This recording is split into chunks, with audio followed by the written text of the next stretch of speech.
Welcome, ladies and gentlemen, to the Last Wrestling Podcast, because if I have a wrestling podcast, everybody else in the world does too, and the concept is officially dead. This video is going to hurt my heart, because today we're going to talk about the top 10 problems with New Japan Pro Wrestling.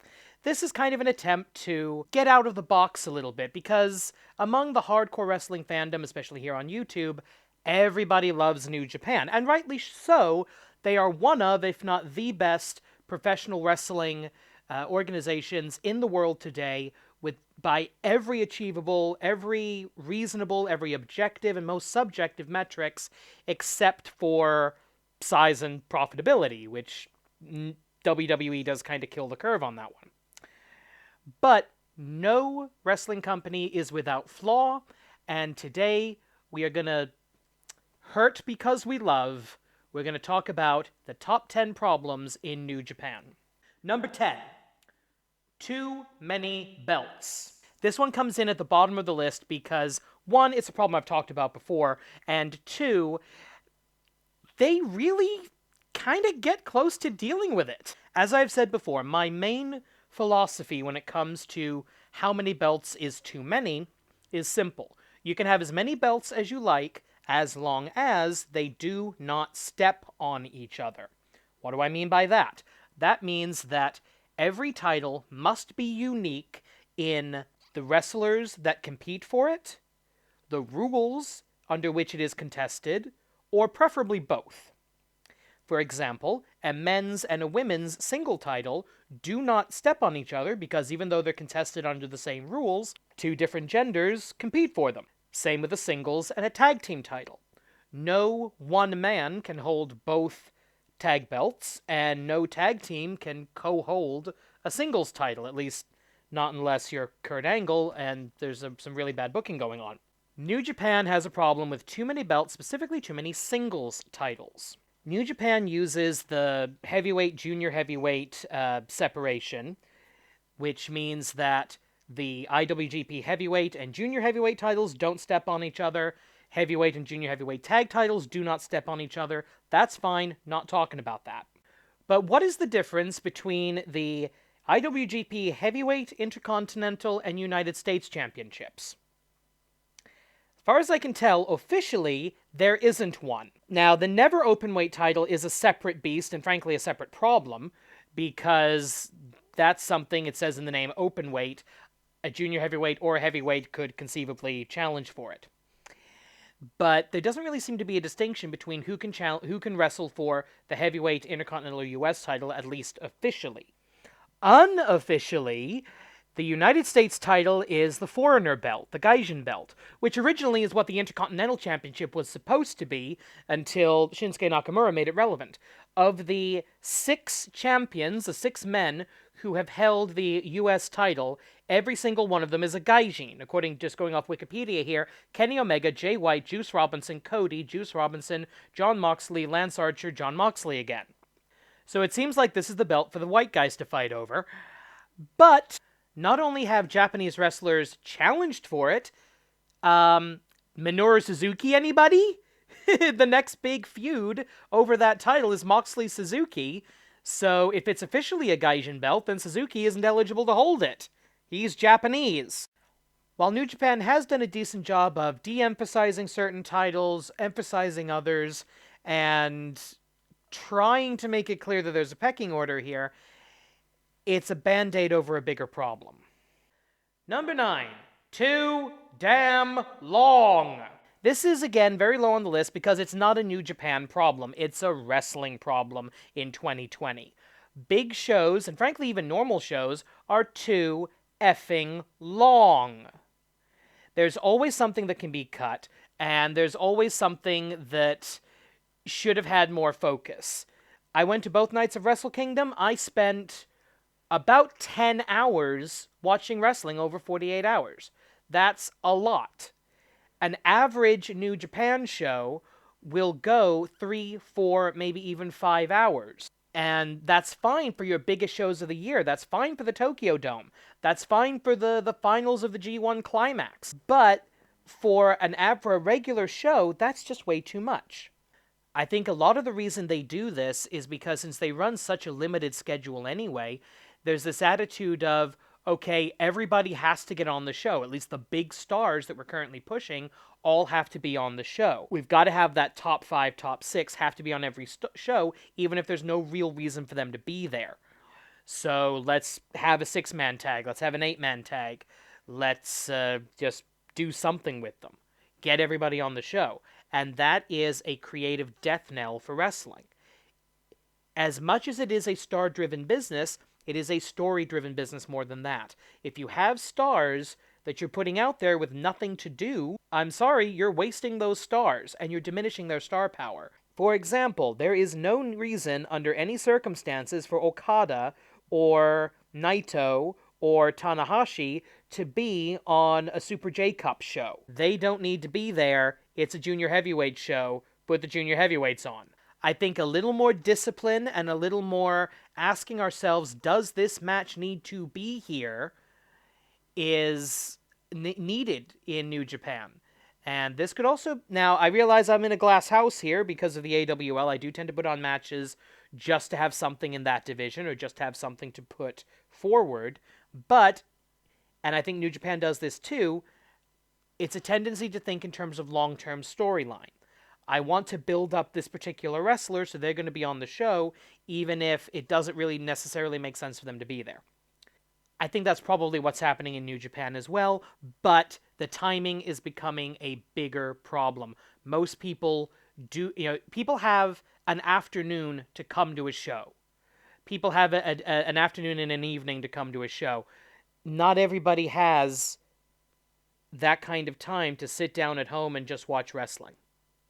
Which leads directly into number 8, the slog. New Japan, being a full-time New Japan fan, is a massive time commitment. If you want to see absolutely everything that they put out, you're putting in a lot of time, more than you would for any other wrestling company not called WWE. If you're watching every single show, you're watching a massive amount of wrestling. Even if you want to just follow the big stuff. If you want to watch an entire G1 Climax tournament, which that's such a big thing in New Japan, is kind of required viewing if you're a fan. That's multiple days worth of wrestling, and I mean add the hours up and you're getting to, more than 48. And the fact that so many New Japan 101 introductions, including mine, link in the description below, by the way, clicky clicky, will flat out tell you, here's what you can cut. If it says Road 2, you can probably drop this. If it's a tournament show, and it's not a tournament match, which the first half of the show isn't going to be, because again, we gotta get everybody on the show, Fantastica Mania, you can almost certainly skip that. It's not gonna matter for the rest of the year. But if even the fans are telling you, okay, this is something you can probably skip, that's not a good thing for your wrestling company. Number 7. Idiots in stripes who don't wear stripes. Getting into the middle part of the list now, and this is personal pet peeves of mine. I absolutely hate when referees are made to look stupid. One of the classic tropes in wrestling is the referee has his back turned so the heels can cheat and get away with it without getting disqualified. Fine. There's ways to do that without killing the referee's credibility. And there's ways to do that without doing too damn many ref bumps. There's ways to do that that at least give the referee some integrity, because if the referee lacks integrity, if the referee lacks authority, then there is no game. There is no sport. There is no contest. If you're not trying to figure out who is the better wrestler, there is no match. It's just two guys in their underwear beating each other up for no reason. New Japan has a very, very big problem that their referees are not only idiots, but they're weak. Suzuki-gun is the biggest example of this, and why I tend to fast forward through Suzuki-gun matches unless there's something there to hook me. But a simple Suzuki-gun, 10-man tag match, I'm going to skip that because I know what's going to happen. Suzuki-gun's going to jump the bell. They're going to do a whole bunch of really illegal shit that the referee's going to ignore, or even worse, just say, "Oh, come on, guys, get back in the ring, come on, pretty please." And That's it. And then there's going to be some cheating, and then somebody's going to win or somebody's going to lose, and it's not going to matter 10 minutes later.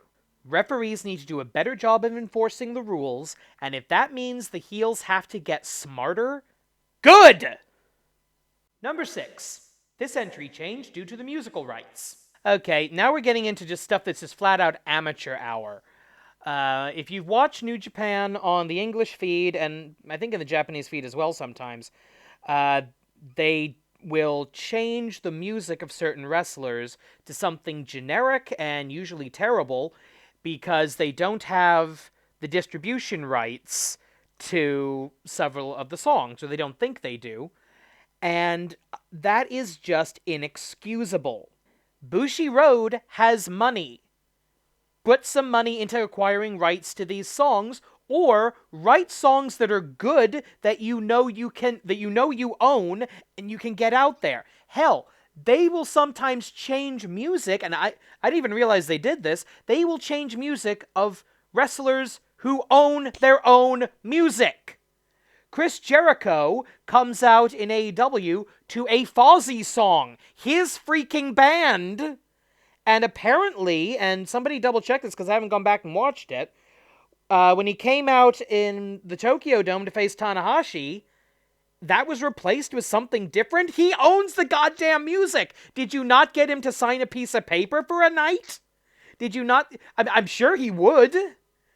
You know, I want to be represented by my song. I don't want to be represented by whatever royalty-free crap you were able to Google.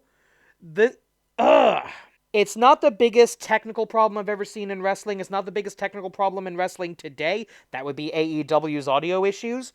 But this is just rookie garbage.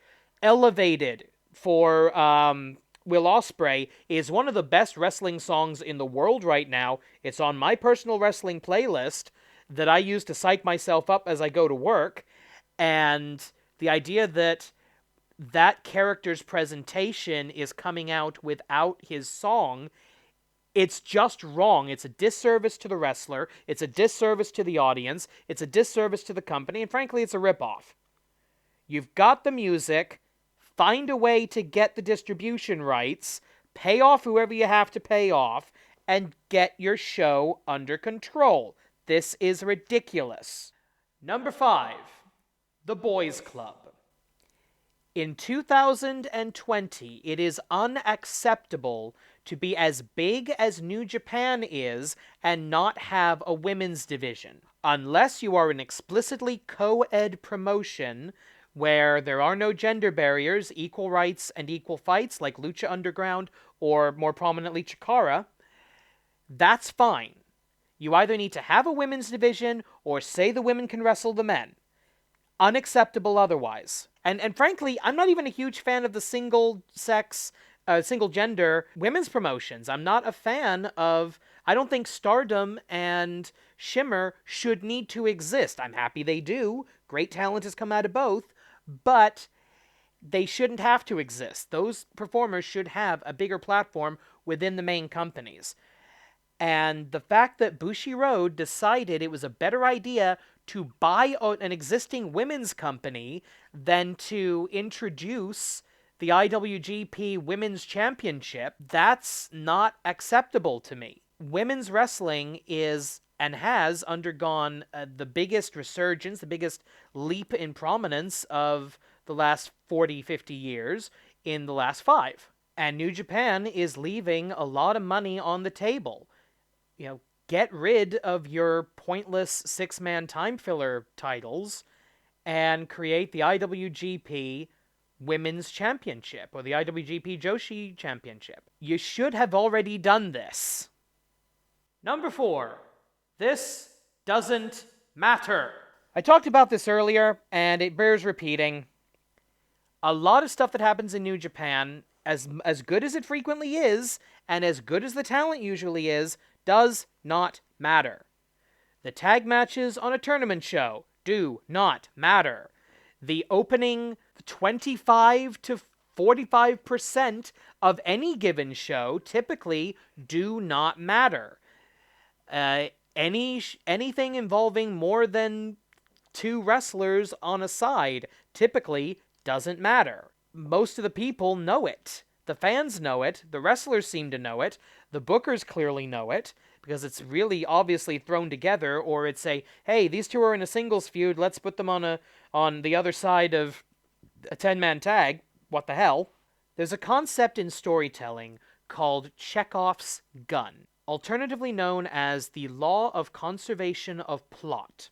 What this means is everything that is in your story needs to matter. It needs to advance the plot, develop characters, or both. If there's a gun on the mantelpiece in Act 1, somebody needs to get shot by Act 3, or that gun didn't need to be there, and therefore should not have been there. Clearing out extraneous crap from your stories is one of the most difficult things to do as a writer and as an editor, and I'm pretty bad at it myself. That's why I know I can say this.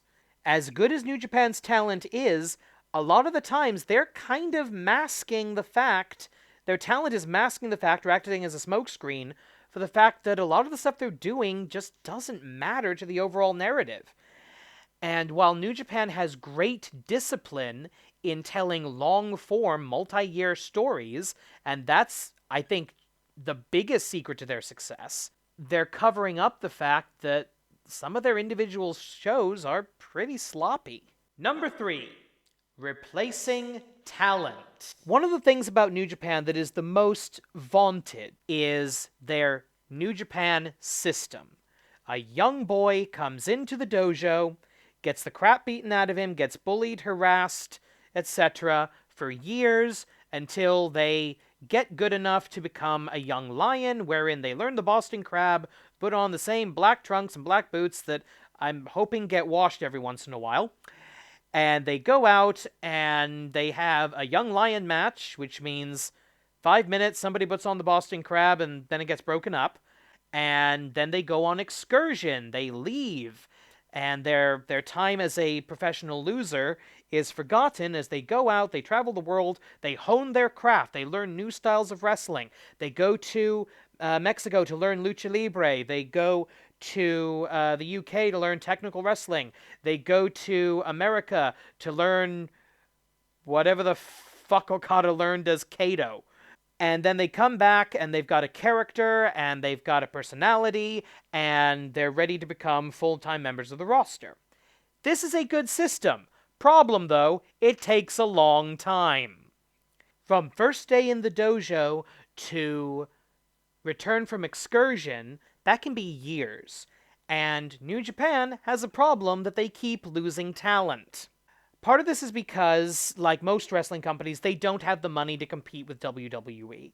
So if an AJ Styles, a Nakamura, the club want to go and make money for less intensive in-ring style, if they can handle the travel schedule, New Japan really doesn't have the bank to tell them to not do that. If the Elite want to go off and form their own company, New Japan really doesn't have the authority to tell them not to. And because most New Japan contracts are annual and basically run from Wrestle Kingdom to Wrestle Kingdom, a lot of them in the past, they've had this problem where they've come up all at the same time. So when New Japan does lose talent, it tends to be not in little drips, it's a rushing river, and it becomes really, really noticeable when 4, 5, 6 guys all disappear right around Fantastica Mania. And the problem is, when you lose a lot of stars, and it takes years to build new ones, eventually you're going to run a deficit, and they haven't quite gotten there yet, because they also have the advantage that the reduced travel schedule compared to WWE means that wrestlers tend to have longer careers, especially if they get smart enough to not kill themselves in... I shouldn't laugh at that, because Japanese wrestlers have died in the ring. If they're smart enough to work a New Japan style without killing themselves, they can last a very long time, a la Tanahashi, a la Okada, a la most of Naito. But it is starting to show. The cracks in the system are starting to show. Jay White is not Kenny Omega. Jay White is certainly not AJ Styles. Jay White is certainly not Prince Devitt. But Jay White is in that slot as the foreign heel, and he's just not filling it as well. He's filling it okay. If he didn't have such big shoes to fill, he'd be perfectly serviceable. But he does, and he's just not doing it right. They're not doing it very well. He needs a lot of smoke and mirrors. He's getting them, and they're doing the best they can with him, but he's not the guys that he's replaced. And this is going to be a continuing problem if in 5, 6, 7, 8 years, there's not a Tanahashi, there's not a Naito, there might not even be an Okada, if these guys either retire, get too injured to work, or go to WWE, and there aren't enough young lions at the correct point in the process to replace them. It's not a problem now, but it could be a huge problem in the future. Number 2, racism. Okay, a lot of wrestling companies have racist origins in their storytelling, whether it be WWF having the character for every ethnicity, whether it be old school British wrestling joint promotions having the good guy Brit versus the evil Irishman or the evil Scotsman or the evil other ethnic stereotype. Even now, New Japan, you are gaijin and therefore heel. Bullet Club, biggest thing in wrestling for several years, was based entirely around the racist idea you are a gaijin and therefore a bad guy. Yujiro Tanahashi joins Bullet Club. He's literally a race traitor. I said it about the Old Boys Club. That sort of thing shouldn't be acceptable in 2020. Not even in Japan. Japan has a lot of systemic racism. Now, back in the founding days of New Japan, it was a lot more explicit. You had Antonio Inoki or Rikito-san, who were the Japanese heroes. They had the samurai fighting spirit, and they would face off against a litany of foreign and therefore evil people, and they would show the triumph of the Japanese spirit. Because while they would get beaten up, they would get beaten down by these evil, nasty foreigners, they would rise above and show true Japanese superiority. Change around a few of the nouns there, and that is racist as fuck. But a lot of Americans don't notice it because they think the Bullet Club's the coolest thing in the world. They're getting better about this. We've had babyface foreign champions, Kenny Omega most prominently. Will Ospreay, I think, will be IWGP Heavyweight Champion within the next 2 years, probably as a babyface. But too much of the ethnic stereotypes, and there's too much of the you are foreign and therefore a bad guy crap. Yoshihashi had his Bullet Club Hunter thing that went absolutely nowhere. But I own a Bullet Club Hunter t-shirt, and I wear that to New Japan shows. Because I want to show that, yes, I am a gaijin, but you know what? I live here. I live here, I work here, I pay my taxes here, and I have to deal with a lot of people making a lot of assumptions about me and who I am, where I'm from, what I'm doing here, what I am every single day. It's just a part of life. But I shouldn't have to deal with that in my escapist entertainment. So I wear the Yoshihashi Bullet Club Hunter t-shirt to show I do not support...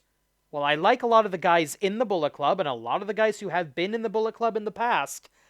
I do not support the idea of what the Bullet Club is.